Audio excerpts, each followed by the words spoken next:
Thyroid ಗ್ಲ್ಯಾಂಡ್ಗೆ? ಹಾಂ. So ಈ thyroid ಸಮಸ್ಯೆ ಇರೋರು ಡೈಲಿ ಇದನ್ನು ಪ್ರೆಸ್ ಮಾಡ್ತಾಯಿದ್ರೆ ಥೈರಾಯ್ಡ್ ಗ್ಲ್ಯಾಂಡು, ಸೊ ಇಲ್ಲಿ ಥೈರಾಯ್ಡ್ ಇರೋರು ಸ್ವಲ್ಪ ಪ್ರೆಷರ್ ಮಾಡ್ತಾ ಇರ್ಬೋದು, ಅಥವಾ ಟಾನ್ಸಿಲ್ಸ್ ಇರೋರು, ಓಕೆ, ಸೊ ಗಂಟಲು ಸಮಸ್ಯೆ ಅಥವಾ ಕತ್ತತ್ರ ಊದ್ಕೊಂಡಿದ್ರೆ, ಈ ಜಾ ಲೈನಲ್ಲಿ ತುಂಬ ತಿಕ್ಕಿದೆ, ಎರಡು ನೆಕ್ಕು ಮತ್ತು ಜಾ ಲೈನ್ ಎರಡು ಕವರ್ ಆಗಿ ಕೆಲವೊಬ್ರಿಗೆ ಅಂಟ್ಕೊಂಡ್ಬಿಟ್ಟಿರುತ್ತೆ, ಸೊ ಆವಾಗ ಇಲ್ಲಿ ಪ್ರೆಷರ್ ಮಾಡ್ತಾ ತುಂಬ ಪೇನ್ ಇರುತ್ತಲ್ಲ ಇಲ್ಲಿ? ಹಾಂ ಹೌದು. ಸೊ ಅದು ರಿಲ್ಯಾಕ್ಸ್ ಆಗುತ್ತೆ, ಜೊತೆಗೆ ಅಲ್ಲಿ ರಿಸಲ್ಟ್ ಬರುತ್ತೆ. ತುಂಬ ಪೇನ್ ಇರುತ್ತೆ ನೋಡಿ ಇಲ್ಲಿ ಅಲ್ವಾ? ಹೌದು. ನಾರ್ಮಲಾಗಿ ಇದು ಮೈಕ್ರೋ ಮತ್ತು ಮೈಕ್ರೋ ಅಂತ ಬರುತ್ತೆ. ನಾನು ಲಾಸ್ಟ್ ಟೈಮ್ ಒಂದ್ಸಲಿ ಥೈರಾಯ್ಡ್ಗೆ ಬೇರೆ ಪಾಯಿಂಟ್ ತೋರಿಸಿದ್ದೆ.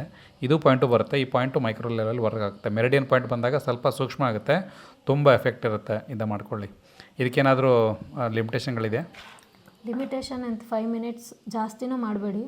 5 ಮಿನಿಟ್ಸ್, ಯಾಕೆ ಎಕ್ಸಸ್ ಎನರ್ಜಿ ರಿಲೀಸ್ ಆದ್ರೂ ಕಷ್ಟ. ಆಮೇಲೆ ಮತ್ತು ಅದು ಇನ್ನೊಂದಕ್ಕೆ ಸೆಕೆನೋ ಅಥವಾ ಸುಸ್ತೋ ಆಗಿ ತಲೆ ಸುದ್ದಿದ್ದು ಕೆಲವೊಂದು ಚಾನ್ಸಸ್ ಇದೆ ಕೆಲವೊಬ್ಬರದು.